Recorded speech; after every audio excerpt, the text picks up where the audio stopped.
This updated post was originally published on February 16, 2011. For over 20 years, Tampa has been the Yankees' spring training home, but it still seems like just yesterday when the team's camp was located down the coast in Ft. Lauderdale. I am sure most fans who grew up in the 1970s and 1980s still reflexively harken back to those days of yore, while the real old-timers' memories take them all the way back to St. Petersburg, where Yankees legends from Ruth to Mantle toiled under the Florida sun. Over the years, spring training has evolved significantly. Once upon a time, it was a pre-season retreat designed to help out-of-shape ball players shed the pounds added over the winter. In the early part of the last century, before even reporting to camp, players would often attend spas in places like hot springs, where they would purge their bodies of the iniquities from the off-season. Then, games would either be played among split squads. In the old days, the camps would be split into teams of veterans and hopeful rookies, the latter often called Yanagans, or against local minor league and college ball clubs. Finally, the teams would barnstorm their way back up north before finally kicking off the regular season. Today, spring training is more big business than quaint tradition. Thanks to the growing competition between cities in Arizona and Florida, each state now hosts 15 major league clubs. Teams have been able to extract sweetheart stadium deals, allowing them to turn the exhibition season into a significant profit center. Still, at the heart of spring training is hope and renewal as teams begin the long journey that is the baseball season. The Yankees' spring history has been a journey all its own. Below is an outline of some significant mileposts along the way. Yankees spring training home since 1901, 1901, 1902, the Orioles of the brand-new American League began preparations for their inaugural season in Baltimore, the same city in which they would play their regular season games. Unfortunately, the rainy weather in Baltimore would make for a less than efficient camp and lead to excessive loafing by the ball players. In 1902, manager John McGraw took his ball club down to Savannah, Georgia, where the franchise trained while a member of the National League, before folding at the end of the 1899 season. In the Baltimore Sun, McGraw vowed to have a more productive preseason and proclaimed that there would be no loafing this time around. 1903–1904, when the Orioles assembled in Atlanta for spring training, they no longer played in Baltimore and weren't really the Orioles. During the off-season, American League President Ben Johnson had finally succeeded in his attempt to place a franchise in New York, and the Orioles were the team selected to move. The only problem was there was no place to play and an unwelcoming political environment in New York that had no interest in helping out. With McGraw now managing the Giants, and that team's owner committed to keeping the AL of his city, Johnson had to race against the clock to ensure that his orphan team would soon find a home in the Big Apple. In the meantime, Johnson stocked the New York Americans, as they were being called, with stars like Clark Griffith, Wee Willie Keeler, Jack Chesbro and Justin Hill.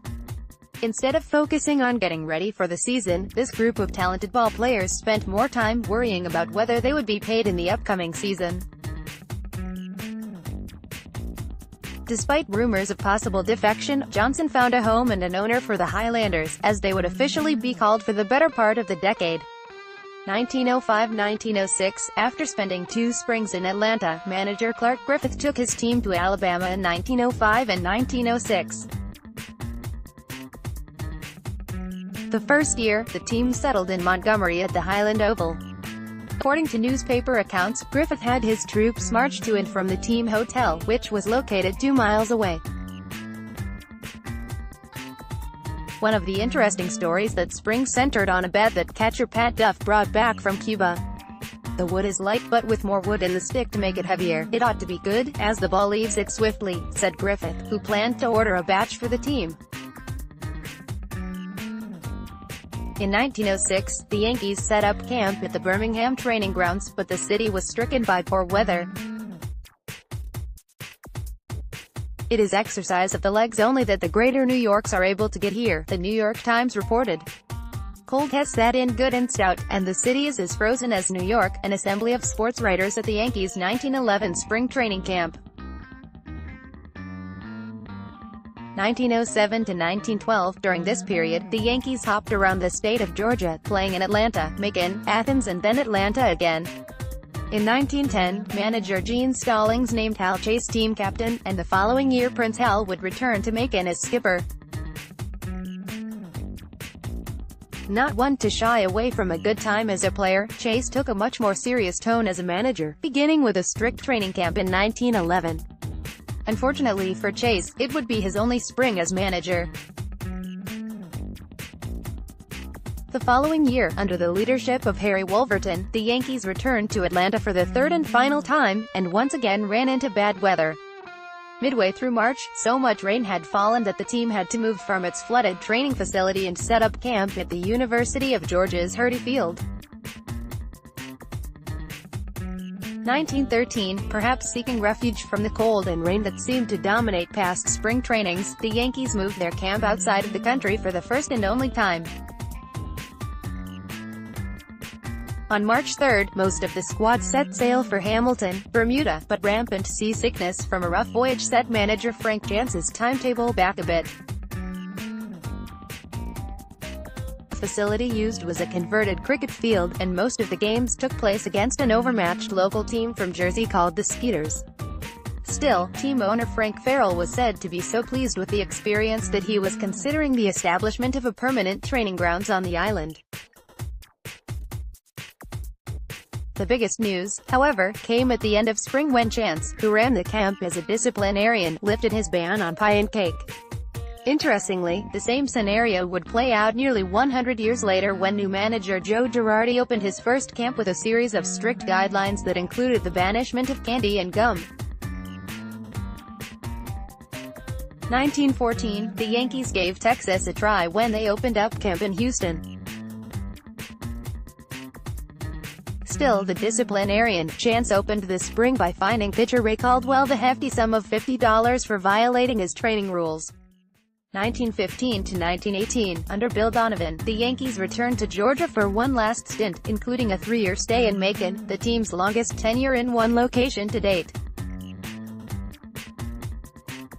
1919-1920, the Yankees joined a growing trend in baseball by relocating its preseason training program to Florida in 1919. In fact, all three New York teams decided to relocate to the Sunshine State. The Giants selected Gainesville, while the Yankees and Dodgers settled in Jacksonville. According to a note in the Providence News, the villagers burst into a wonderful display of straw hats when the New York delegation of Yankees got into town. Because the Dodgers were training nearby, the two teams broke from tradition by scheduling several exhibition games against each other. The clubs expect to benefit by the arrangement, for it will give each club the advantage of playing against Major League opposition from the very start of the training season, explained the New York Times. In 1920, the Yankees returned to Jacksonville, but this time they brought an added attraction. Over the off-season, the Yankees acquired Babe Ruth from the Red Sox, so all of New York and Jacksonville anxiously awaited his arrival in camp. When he finally appeared, Ruth had more success hitting golf balls than baseballs at first, but eventually found his home run swing. In the meantime, he also exhibited some of the eccentric behavior that made the Red Sox anxious to trade him. During a Saturday exhibition, Ruth jumped into the bleachers to confront a noisy fan upset by the slugger's frequent strikeouts.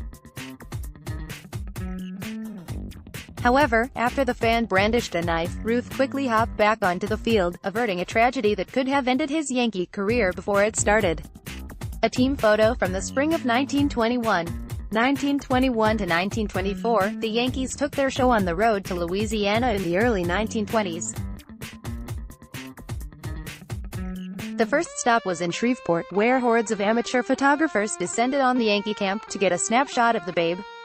Before his arrival, a local optician took out an ad in the morning paper promising a $5 prize for the best photo of the Bambino, but the anxious fans probably didn't need the incentive. Shreveport went crazy for Ruth, but nothing topped March 14, the day he knocked 3 mammoth blasts and tallied 6 hits in one game versus the local Gassers. From 1922 to 1924, the Yankees held their training program in New Orleans, returning to the site of the old New York Mutual's Tour of the South in 1869-70, which first brought East Coast baseball to the Gulf. Spending several weeks in the Big Easy must have seemed like paradise to Ruth, at least until he lost a $1,000 bill in 1924. 1925 to 1942, after much lobbying by Florida State League President Al Lang, not to mention a brand new $35,000 practice facility paid for by the city, the Yankees returned to the Sunshine State by establishing camp in St. Petersburg. On February 23, Lang tossed out a ceremonial first pitch to Yankees manager Miller Huggins, inaugurating Crescent Lake Park and signaling the beginning of a lengthy relationship between the team and city. Following the death of the Yankees skipper in 1929, the facility was renamed Miller Huggins Park before the 1930 season, giving the Yankees a constant reminder of their former manager for many decades to come. Although the Yankees trained at Crescent Lake, Miller Huggins Park during this time, exhibition games were held at Waterfront Park, which the team shared with the Boston Braves and then later St. Louis Cardinals. A 1930s-era postcard from Yankees spring training in St. Petersburg. 1943 to 1945, wartime travel restrictions forced most teams to train close to home, which unfortunately for the Yankees meant trading in the warm Florida sun for the still chilly Jersey Shore. In 1943, the team used a high school in Asbury Park before spending the final 2 years of World War II training in the 112th Field Artillery Armory and playing exhibition games at Batter Field in Atlantic City. 1946 to 1950, the end of the war meant the Yankees could return to their springtime home in St. Petersburg. However, years of neglect weren't kind to old Waterfront Park, so after the 1946 training season, a new stadium was erected. In 1947, the city of St. Petersburg unveiled a brand new stadium called Al Lang Field, which would serve as the joint spring home for the Yankees and Cardinals. 1951, the Yankees and Giants agreed to swap training facilities in 1951. As a result, the Yankees spent their first and only spring preparing in Arizona, while the Giants became the first team other than the Yankees to utilize Miller Huggins Park. The one-year trade was agreed upon by the Giants as a courtesy to Yankees co-owner and vice president Del Webb, whose hometown was Phoenix. Despite only spending 1 year in Arizona, it was an eventful one. First, the team suffered salary holdouts by pitcher Eddie Lopat and catcher Yogi Berra, and then Joe DiMaggio announced his intention to retire after the season. Unpositive, however, was the play of a young rookie named Mickey Mantle, whose prodigious hitting ability would force his way onto the roster for the 1951 season. Also in 1951, a Negro League team was permitted to train at Miller Huggins Field for the first time. A scene from spring training in 1957. 1952 to 1961, the Yankees returned to St. Petersburg in 1952, but over the team's waning years in the city, grumblings of dissatisfaction began to emerge. Not only were the Yankees unhappy with the portion of the spring training proceeds being taken by the city, but they also bristled at perceived favorable treatment extended to the Cardinals. So, in the spring of 1961, rumors about a potential shift to Fort Lauderdale were finally confirmed. In St. Petersburg, we practice on one field and play on another, said Yankees co-owner Dan Topping. In Fort Lauderdale, we would have the town to ourselves. St. Petersburg wasn't without a second team for long, however. Shortly after the Yankees' announcement, the New York Mets decided they would train at Miller Huggins Park before the 1962 season. 1962 to 1995, the Yankees' brand new $600,000 feet Lauderdale Stadium opened up in 1962. The facility included an 8,000-seat stadium to accommodate larger crowds as well as unheard-of spring amenities like air-conditioned clubhouses and offices on the premises. By moving to the east coast of Florida, the Yankees joined four other teams who had broken away from the center of the state: Orioles, Miami, Dodgers, Vero Beach, Senators, Pompano Beach, and Athletics, West Palm Beach. In 1965, the five-time defending American League champions had a miserable spring, foreshadowing the team's imminent decline under new manager Johnny Keane, who the previous year had led the St. Louis Cardinals to victory over the Bronx Bombers in the World Series. Not only did the Yankees struggle on the field in the spring, but they also had their share of troubles off it. In late March, Roger Maris and Clete Boyer were both charged with assault stemming from their involvement in a brawl outside Nick's Cocktail Lounge in Ft. Lauderdale.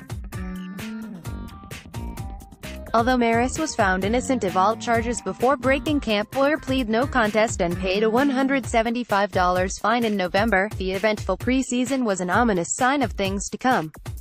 Don Mattingly signs for autograph seekers at Ft. Lauderdale Stadium. During the 1970s, spring training in Ft. Lauderdale served as each season's opening act of the Bronx Zoo. From salary disputes to Reggie Jackson's straw that stirs the drink interview to fallout from Sparky Lyle's book, Yankee Camp was always chock full of entertaining stories. However, they could just as easily have taken place in Ocala, where new owner George M. Steinbrenner owned a horse farm. Shortly after taking over as principal owner in 1973, Steinbrenner was reportedly dissatisfied with the state of the Ft. Lauderdale facilities and reached out to Ocala power brokers about making another switch. On more than one occasion, Steinbrenner used that leverage to extract improvements to the Yankees' training facility from the city government, including the furnishing of a private box in 1980, the relocation of a motocross course in 1985. Steinbrenner felt that its proximity to the ballpark was not aesthetically pleasing, and significant renovations to locker room facilities and concessions in 1989.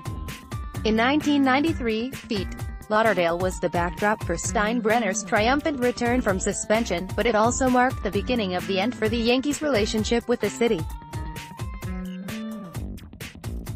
With the team's most recent lease set to expire that year, the Yankees started actively negotiating with other cities in Florida before finally settling on Steinbrenner's adopted hometown of Tampa.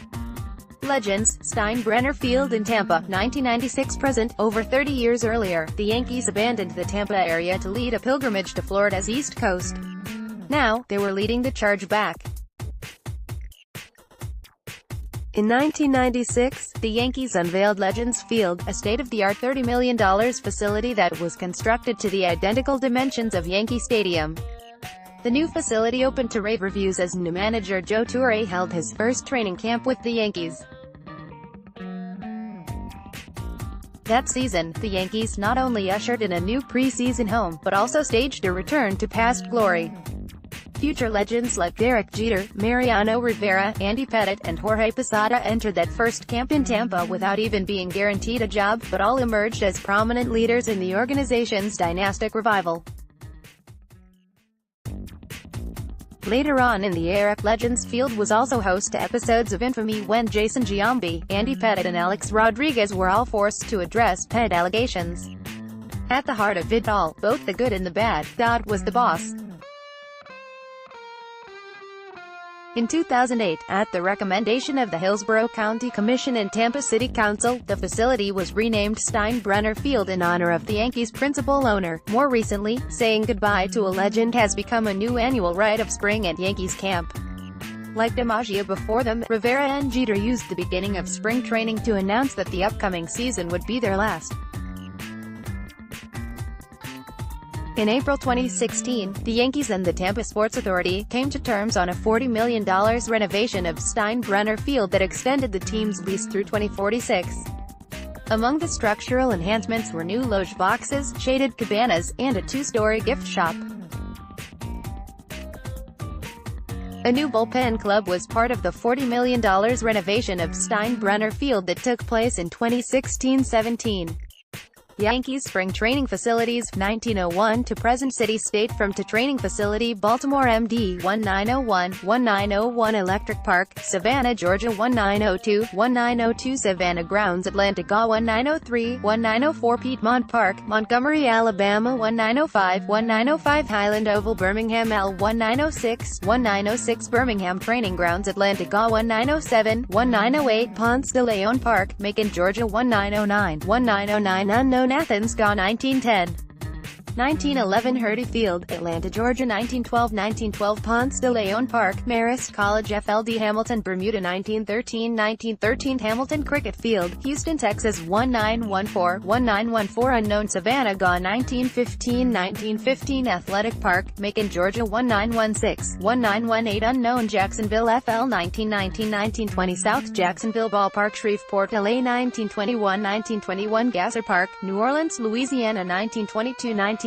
Hyndman Park, St.